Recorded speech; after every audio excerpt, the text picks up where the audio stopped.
പ്രസിദ്ധമായ വാരനാട് ദേവീക്ഷേത്രത്തിൽ ദേവീ ഭാഗവത യജ്ഞവും അഖണ്ഡ ലളിത സഹസ്രനാമയജ്ഞവും പൊങ്കാലയും നടക്കുമെന്ന് സംഘാടകർ വാർത്താസമ്മേളനത്തിൽ അറിയിച്ചു. വാരനാട് ദേവീക്ഷേത്രത്തിൽ ദേവീ ഭാഗവത നവാഹ യജ്ഞം ജനുവരി 29 മുതൽ ഫെബ്രുവരി 7-ാം തീയതി വരെയാണ് സംഘടിപ്പിച്ചിട്ടുള്ളത്. ദേവീ ഭാഗവത നവാഹ യജ്ഞത്തിൻ്റെ മുന്നോടിയായി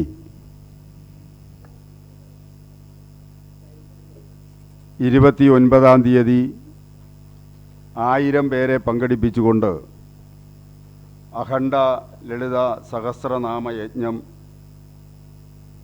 ത്തോടുകൂടിയിട്ടാണ് ഈ പരിപാടി ആരംഭിക്കുന്നത്.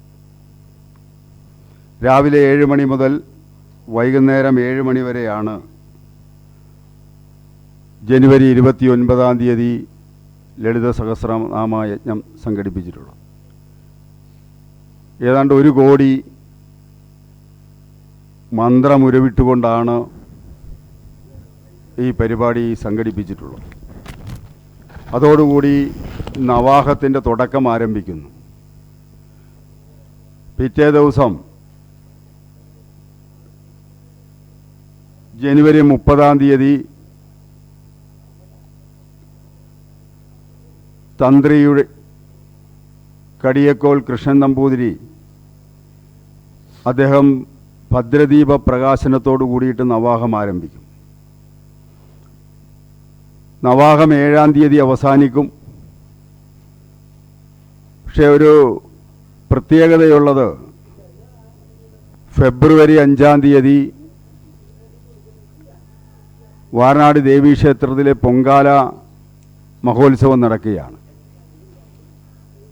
ഈ പൊങ്കാലയും അതുപോലെ തന്നെ നവാഹവും ഒരുമിച്ച് ഒരു വലിയ പരിപാടിയായിട്ടാണ് വാരനാട് ദേവസ്വം കമ്മിറ്റി സംഘടിപ്പിച്ചിട്ടുള്ളത്. യജ്ഞാചാര്യനായിട്ടുള്ള ബ്രഹ്മശ്രീ ജയശങ്കരൻ നമ്പൂതിരിപ്പാട് ചെറുവള്ളി ഇല്ലം കരുനാഗപ്പള്ളിയുടെ കാർമ്മികത്വത്തിലാണ് നവാഹ യജ്ഞം സംഘടിപ്പിച്ചിട്ടുള്ളത്. ജനുവരി 29 മുതൽ ഫെബ്രുവരി 5 വരെ നടക്കുന്ന ചടങ്ങിൽ ബ്രഹ്മശ്രീ കടിയക്കോൾ കൃഷ്ണൻ നമ്പൂതിരി ഭദ്രദീപ പ്രകാശനം നടത്തും. വാർത്താ സമ്മേളനത്തിൽ KN Surendranatha Varma, secretary Velliyakulam Parameswaran, treasurer P Aniyappan, vice president N Venugopal എന്നിവർ പങ്കെടുത്തു.